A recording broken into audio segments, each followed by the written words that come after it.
Ioan 6 ac adnodau 6, 16 i 69.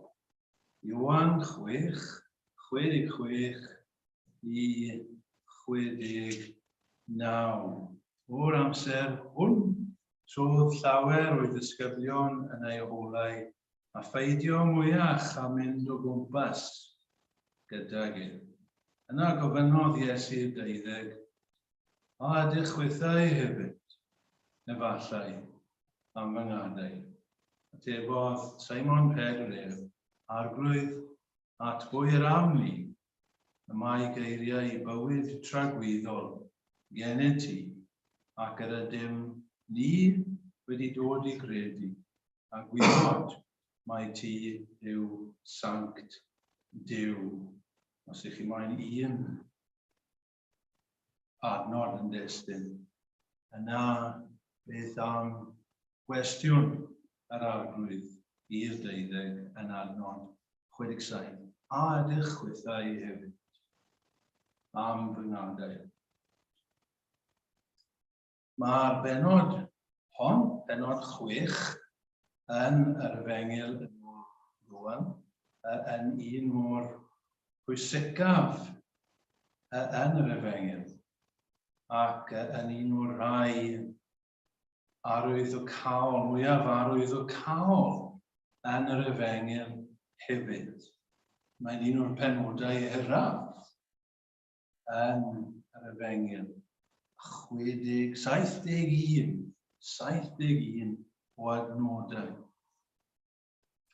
Mae'n cynnwys un o'r gwirthiau enwocaf o eiddo yr arglwydd sef porthi y 5,000 y gwirth, y mae'r 4 efengylydd yn ei tro yn cofnodi. Credu taw dyna'r unig gwirth, mae'r 4 efengylydd yn cofnodi. Mae'r benod yn arwyddocaol hefyd oherwydd mae dim ond wedi cyrraedd penod 6 i ni yn yr Efengyl, sef tua rhwng chwarter a threian o'r ffordd trwy'r Efengyl, mae yn nodi trobwynt yn yr hanes yng ngweinidogaeth yr arglwydd Iesu Grist.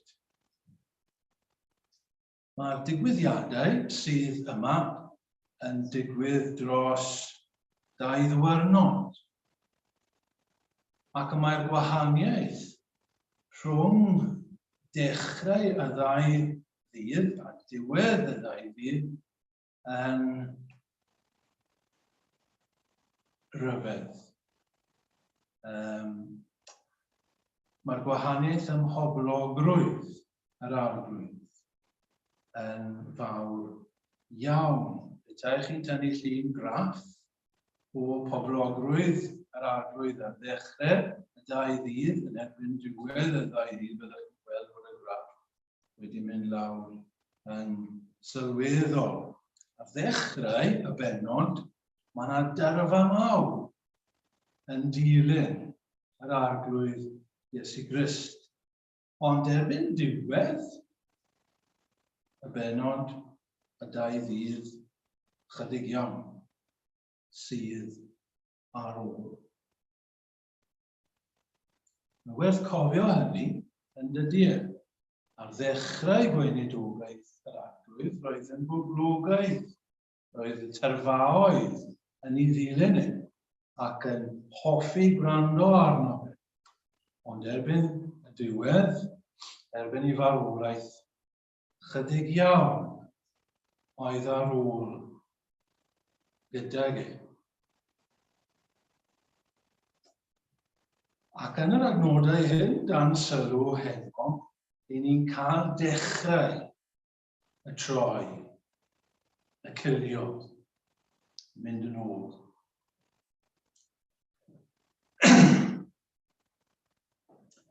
O'r amser hwnnw, adnod 66, o'r amser hwn, trodd llawer o'i ddisgyblion yn ei holau a pheidio mwyach a mynd o gwmpas gydag e. Mae'r digwyddiadau hyn, neu'r geiriau hyn, yn cael eu llefaru mewn synagog yn Capernaum. Ac un wrth un, mae'r bobl sydd yn gwrando arno fe yn y synagog yn gadael. Maen nhw'n mynd droi cefn arno fe. A'r awgrym yw, mae dim ond y deuddeg sydd ar ôl. Meddyliwch chi am hynny nhw. Miloedd ar y dechrau, y bobl yn y synagog, ond erbyn hyn, maen nhw gyd, y blaw am y deuddeg, wedi mynd. Ac yna, mae Iesu Grist yn syni trwy droi at ei ddisgyblion a gofyn iddyn nhw. Beth amdano chi? Ydych chi hefyd am fynd? Ydych chi am fy ngadael hefyd? Wel, fi am edrych ar tri pheth gyda chi yn y geiriau hyn. Tri phen. Gyntaf atynfa i ymadael. Wedi cyfieithu atynfa fel attraction. Attraction to leave. Appeal i ystyried, i appeal to consider, a wedyn ateb i ysbrydoli. A mae'r tri yn a'n Saesneg. So, chydig cael gwell yn hyn. Tri a'n Gymraeg, tri a'n Saesneg hefyd. Gadewch chi edrych ar y pen cyntaf gyda'n gilydd. Atynfa i adael. Atynfa. A tynfa. Tynfa yw rhywbeth sydd yn tynnu chi fel grym. So yn Saesneg wedi cyfeithio fel attraction. Rhywbeth sydd yn grym sydd yn ei tynnu ni. Mae'r testyn yn dweud bod llawer o'i ddisgyblion oedd gydag e wedi ymadael. Pwy oedd y disgyblion hyn? Mae rhaid ni fod yn ofalus. Pan mae Ioan yn sôn am ddisgyblion, weithiau mae'n siarad am gwahanol bobl. I ni'n meddwl yn syth am y deuddeg, i ni, ddisgyblion. Ond roedd yna ddisgyblion eraill, ac mae Ioan weithiau yn defnyddio am bobl eraill. Pobl eraill ar wahân i'r deuddeg, oedd wedi bod yn dilyn yr arglwydd, wedi bod yn gwrando arno fe. Pobl oedd wedi cael digon ar y Pharisïaid a'i athrawiaeth caled nhw. Pobl oedd wedi cael digon ar y Sadduceaid a'i ffordd bydol nhw o fyw. Pobl oedd falle wedi gwrando ar Ioan Bedyddiwr yn pregethu ac eisiau rhywbeth wahanol. Wedi clywed yr arglwydd Iesu Grist, wedi bod gyda chi a gael ei denu ato fe. Rhai oedd wedi bod yn ystod y wyrth. 5,000. 5,000 ohonyn nhw yn profi o'r wyrth. Rhai yw rhai medd Ioan oedd yn dechrau troi. Mae yna wirionedd sobor fan hyn yn doesur. Mae yna ddisgyblion, a mae yna ddisgyblion. Mae yna rai sydd yn credu, a mae yna rai sydd yn credu. Mae yna eglwys, ac mae yna eglwys i gael. Nid pawb sydd yn dweud wrth arglwydd, arglwydd, a ddaw I mewn I deyrnas nefoedd. Mae yna had sydd yn cwympo ar dir caregol, sydd yn egino, sydd yn tyfu, ond mae jyst dros dro, dwi ddim yn para yn hir iawn. Rai. Pam oedden nhw wedi dechrau troi yn ôl? Beth oedd yr atynfa yma? Beth oedd yr attraction yma I tynnu nhw'n ôl o'r arglwydd Iesu Grist? Wel, allan ni'n mod I roi bethau yn gyntaf, roedd I cymhellion nhw am ddilyn yr arglwydd ddim yn iawn, efallai. I cymhellion I motives nhw ddim yn iawn. Mae Iesu Grist yn sylwi bod nhw moyn neud e'n brenin. Mae'n cyrraeddu nhw. Mae'n mynd I ffwrdd oddi wrthyn nhw. Nwydd. A mae'n dweud wrthyn nhw, chi jyst yn dilyn fi achos chi wedi cael bara I fwyta. Cymhellion anghywir. A wedyn ni, maen nhw'n cael eu siomi oherwydd roedd eu cymhellion nhw'n anghywir. Dyw Iesu Grist ddim yn troi mas fel roedden nhw'n disgwyl iddo fe. Mae yna rhywbeth yn hynny I ni yn does e. Pobl yn gallu cael eu denu at yr arglwydd neu at yr eglwys efallai, a dyw eu cymhellion nhw ddim yn iawn. Ddim meddwl bod e'n gymaint o beth y dyddiau yma yng Nghymru, ond falle chi'n gwybod mae'r eglwys ar fai yn cynnig pethau I bobl, a mewn gwirionedd, dydy'r efengil ddim yn cynnig y pethau hyn. Falle bod pobl yn meddwl, wel, os byddai'n dod yn Gristion, fe byddai'n gyfoethog. Bydd dim problemau gen I. Byddai ddim yn cael canser. Byddai ddim yn dioddef unrhyw beth. Dyw Iesu Grist ddim yn addo hynny. Ond mae pobl yn gallu cael eu denu oherwydd cymhellion anghywir. Ni gyd yn gallu bod ar fai. Meddwl y bod ni'n cael ein denu oherwydd cymhellion anghywir. Falle I ni'n gwneud oherwydd mam a dad. Falle ni'n gwneud oherwydd ein rhieni ni.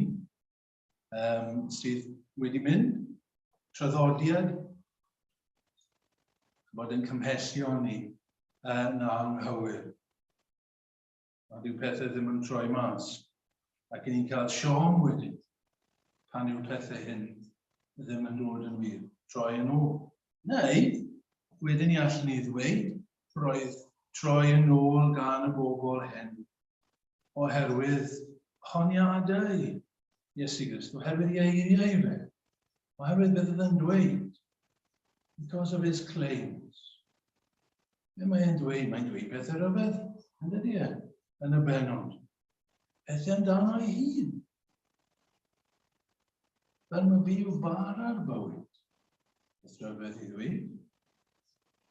Mae'n dweud bod rhaid I bobl fwyta I gnawd ac yfed I waed e. A mae'r bobl yn dweud. Mae hyn yn rhyfedd iawn. Maen nhw'n mynd yn bellach. Caled yw'r ymadrodd e. Ni ddim yn siŵr os ni'n hoffi hyn.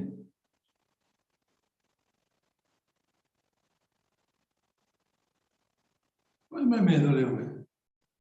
Ni'n nabod I dad e. Joseph yw I dad e.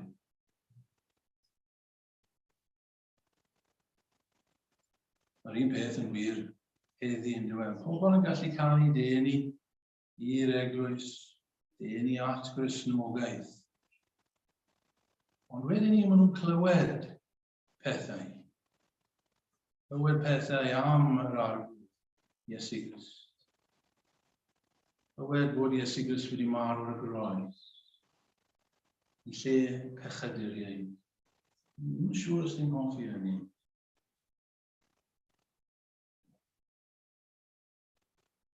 Credu clywed bod e wedi atgyfodi o'r bedd ar y trydydd dydd. Dwi'n siŵr os ni'n hoffi hynny. Ni bach yn anghyffyrddus. Ni'n tybed bach yn eithafol i ni. Bach yn beryglus. Gallai wedyn. Y tynfa yma i droi yn ôl. A wedyn allwn ni nodi hwn wrth gwrs.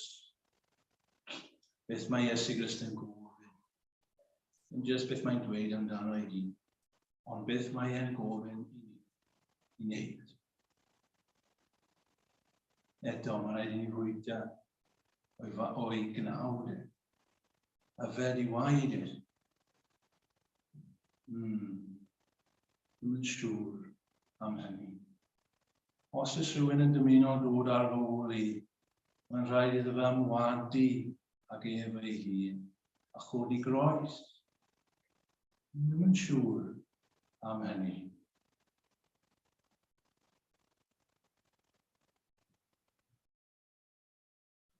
Mae'n wastad atynfa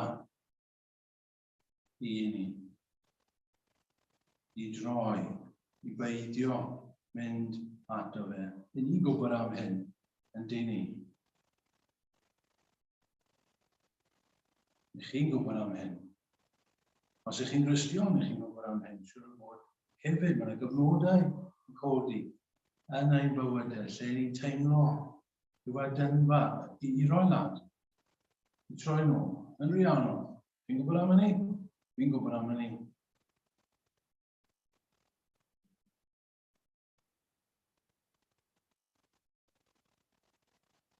Gwnewch i ni symud ymlaen at yr apel i ystyried. Apel i ystyried. Mae dal yn awgrymu bod cymaint o'r bobl yn troi nôl, hynny yw yn mynd adre. Wedi cael digon o hyn, ddim jyst mynd adre, o wedi cael digon. Dyn nhw ddim yn mynd i gerdded gyda Iesu Grist mwyach. Dyn nhw ddim yn mynd i ddyn iddyn. Cymaint, fel mae dim ond 12 sydd ar ôl. Tua 20,000 y bore blaenorol siwr o fod gydag e. A nawr dim ond 12. A nawr mae'r arglwydd yn troi at i 12 ac yn gofyn y cwestiwn hyn iddyn nhw. Beth amdano chi? Ydych chi hefyd am fynd? Ydyw ffyrdd yr arglwydd yn rhaid? Bod e'n gofyn y cwestiwn hyn iddyn nhw. Ddim yn dweud nhw, dewch nôl. Ddim yn dweud wrth y dorf sydd yn ymadael, dewch nôl. Ddim yn troi'r disgyblion nhw, please no, bydwch chi am gadael i. Beth bynnag am rei, bydwch chi am gadael i. Na, mae e'n wynebu ei ddisgyblion fel petai'n y llyged ac yn dweud wrthyn nhw, beth amdano chi? Nawr te, beth amdano chi? Beth amdano ti hyn? Beth wyt ti'n mynd i wneud? Mae'r rhan fwyaf o bobl wedi cilio. Beth wyt ti'n mynd i wneud? Heno.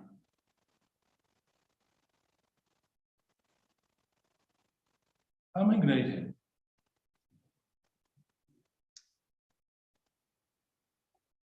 Wel, mae'n credu bod yr ateb yn eitha amlwg. Mae'r arglwydd yn gwneud hyn oherwydd mae eisiau ymroddiad. Dydy e. Mae eisiau penderfyniad. Mae eisiau commitment. Yna beth mae'n moyn yn dweud. Commitment. Gair sydd ddim yn ffasiynol yn dydyn. Ond gair pwysig yn dweud. Gair pwysig i'r arglwydd. Mae moyn commitment. Mae moyn pobl sydd wedi meddwl am beth maen nhw'n gwneud. Dydy e ddim moyn pobl sydd yn just drifftio. Dydy e ddim moyn pobl sydd just yn gwneud oherwydd rhyw draddodiad neu ffasiwn. Mae moyn pobl sydd wedi ystyried a meddwl am y beth. Achos trwy hyn, i chi'n gweld, mae'ch ffydd yn cael ei gadarnhau. Dim ond gyda'r ffydd allech chi'n neud hyn. Dyma pam mae'r arglwydd yn dweud yn dyfe mewn lle arall ynglyn â pa un ohonoch chi sydd yn mynd ati i adeiladu tŵr. Mae yna rhyw brosiect mawr o'ch blaen chi. Wel, di chi ddim yn ei wneud e, ond i bai bod chi'n eistedd lawr ac yn cyfri'r gos. Chi'n meddwl, stigon arian gyda fi? Neu mynd i ryfel. Chi'n meddwl, os digon adnoddau gen i fynd i ryfel. Dyna'r peth. Mae Iesu Grist mae'n i bob un o'n i ystyried. Ydw i'n mynd i wneud hyn, neu ddim? Ydw i'n mynd i roi fy hun iddo fe? Ydw i'n mynd i ymroi? Achos dyna beth mae'n moyn. Achos os na, mae'n fel petai yn dweud, wel, ewch i ffwrdd. Mae'n atgoffa ni yn dyddiau o'r hanes na yn yr Hen Testament gyda Ruth. Chi'n cofio? Rhy'n beth yn digwydd fyna yn dofe. Chi'n cofio bod Ruth wedi o Moab a bod Naomi yn dod ac mae Ruth yn priodi mewn i'r teulu, ond mae thad yng nghyfraith y marw, mae gŵr i'r marw, a mae Naomi yn penderfynu mynd nôl i Israel. A mae'n dweud wrth y ddwy, Ruth ac Orfa, wel, ys dim pwynt i chi mwyn gyda fi. Aroswch chi fan hyn, oes dim mwy o feibion gen i chi. Aroswch chi fan hyn, a mae Orfa yn gwrando, mae hi'n aros. Mae Ruth yn aros. A mae Naomi'n perswadio, yn trio cael perswadio, wel, yn cer yn ôl. Ys dim pwynt i ti ddod gyda fi. Be mae Dyw yn neud? Mae Dyw yn tynnu'r ffydd mas ohoni. Trio cryfau y ffydd. Mae'n goffa dangos. Ble mae hi? Dwi'n peth gyda Elias yn dyfu ar fynydd Carmel. Os yr arglwydd sydd yw, ewch ar ei ore. Pa hyd i chi nhw yn cloffi rhwng dau feddwl? Chi ar y ffens. Dyw ddim oen hwnna. Os taw Baal, ewch ar ôl Baal. Os yr arglwydd. Rhyw peth sydd gyda ni fan hyn. A pel i ni ystyried. Beth amdano ni yma hyn o. Dyma air Dyw ni. Ble chi'n sefyll? Beth ydych chi'n mynd i wneud yr wythnos yma? Gyda phwy chi'n mynd i sefyll? Ydych chi'n mynd i roi eich calon yn llwyr i'r arglwydd? Neu jyst drifftio? Ddim moyn hynny. A fe nhw chwithau hefyd yn ngadael i.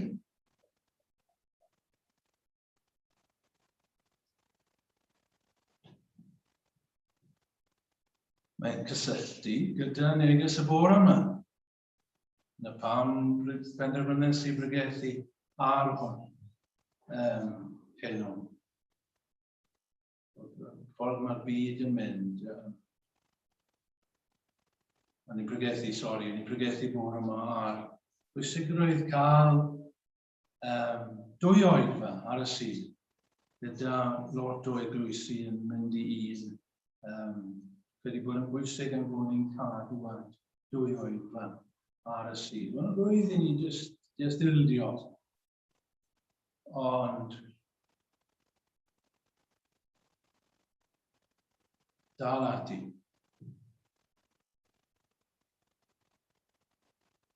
Dewch chi symud ymlaen yn drydydd ac yn olaf ateb i ysbrydoli. Yna Simon Pedr a tebodd arglwydd at bwy yr awn ni gen i ti y mae geiriau bywyd trygwyddol. Da iawn Pedr. Pwy arall o'n Pedr? All ni ddibynnu ar Pedr. Rhan fwyaf o'r amser.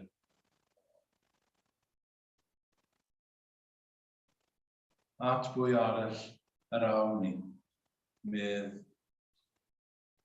Pedr. Dyna ddim yn golygu, wrth gwrs, wel, ble arall sydd gyda ni fynd? Nid na beth mae'n meddwl. Mae'n fwy o gyffes na hynny yn dydy, ac pwy arall arwydd am ni. Pwy arall sydd fel ti? Ti'n gofyn I ni os ydyn ni'n mynd I fynd? Wel, dyn ni ddim yn mynd I fynd. Pwy arall sydd fel ti? Pwy arall sydd fel ti yn gallu sortio'n pechodau I ni mas? Pwy arall sydd fel ti yn gallu dwy ni at Dduw? Pwy arall sydd fel ti yn gallu bod yn gyfryngwr rento ni at Dduw? Pwy arall? Beth yw'r pwynt? Beth yw ein rwyd I ni efo ti? Beth yw ein bywydau ni efo ti arwydd? Mi ti'n wahanol, mi ti'n unigryw I bawb, mi ti'n llawer mwy na fi. Ti yw'r trysor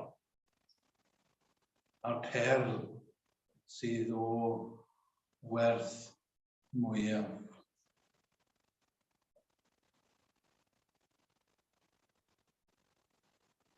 A yna, dyn ni'n gallu dweud hwnna heno hefyd. Mae'n atbwy arall yr awn ni. Beth yw ein bywyd ni?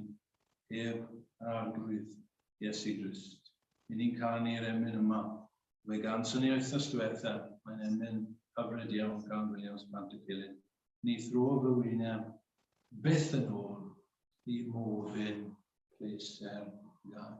Mi edrychaf ti ar flaen sydd â'i phleser yn parhau. Mae'r Iesu yn fwy na'r nef ei hun, yn fwy na'r ddeiaras, ac Iesu'n unig fydd fywyd, fydd o hyn I mas. Os yna rhywbeth yn ymateb yn ein calon ni I hynny heno, ydyn ni'n gallu dweud at pwy arall yr awn ni?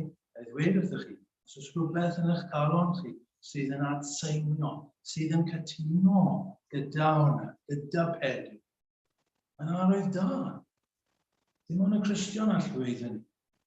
Dim ond y Cristion sydd yn dweud. Dim ond Iesu Grist.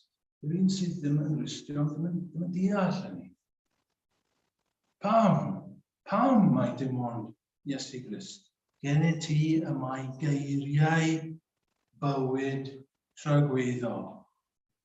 Geiriau bywyd tragweddol. Hynny yw, allwn ni ddweud mae ganddo fe y geiriau am fywyd tragweddol. Bydde hynny'n iawn. Geni ti y mae geiriau am fywyd tragweddol. Pwy arall sydd yn gallu dysgu ni am fywyd tragweddol? Pwy arall sydd ar wybodaeth? Pwy arall sydd ar awdurdod I ddysgu ni am fywyd tragweddol? Pwy sydd yn gwybod beth sy'n digwydd ar ôl marwolaeth? Pwy sydd yn gallu dweud wrth ni sut I gael perthynas gyda Duw? Dim ond Iesu Grist. Fe yw'r unig I. Pwy all ddweithio ni sut I ddelio â pechod? Pwy sydd yn gwybod beth yw dyfnder ein pechod ni? Dim ond Iesu Grist. Mae e'n gwybod. Pwy arall all roi bywyd I? Dim ond fe. Beth wedodd endo fe? Ia ddeithim fel y caffon bywyd. Mae chael yn yleithach. Pwy arall sy'n gwybod am ein calonau ni? Pwy arall sydd yn gwybod am ein cyfrinachau? Am ein ffeiliadau ni? Dim ond Iesu Grist. Mae ganddo fe'r geiriau am fywyd tragweddol. Ond nid jyst hynny. Mae eiriau yn fywyd tragweddol. A mae hyn yn gysylltu gyda neges y bore hefyd. Mae geiriau Iesu Grist yn fywyd tragweddol. Hynny yw wrth iddo fe lefaru. Mae yna fywyd. Yn does e? Chi'n cofio Lazarus, hanes na Lazarus yn man. A beth nath Iesu Grist? Beth ydy eisiau fyny? Just dŵr a dweud. Lazarus, sedd allan. A beth ddath e? Pam? Oherwydd mae eiriau yn fywyd. Mae e'n gallu siarad. Ond mae bywyd yn gallu dod I ni. Ni'n gwybod am hynny, ydyn ni. Os ych chi'n Gristion, chi'n gwybod am hynny. Chi'n gwybod am fynd law. A chi'n gwybod am gwybo. A chi'n gwybod am barweithra. Ond chi'n clywed wedyn. llais Iesu Gristych Brenwn. A mae yna fywyd yn y geiriau hynny. Mae'n dod â bywyd i chi. Ac bwy arall yr awn ni. Dyn ni'n mynd i adael e. Ganddo fe mae geiriau bywyd tragweddol. Wel, dyma'r cwestiwn i ni, felly wrth i ni ddod i ben. Ydyn ni yn mynd i adael e enw? Fe adawodd Judas, dy fe? Oedd e'n un o'r rai ath. Wel, beth amdano ni? Ydyn ni'n mynd i fynd? Neu ydyn ni'n mynd i ddweud heno yn ein cael? Na.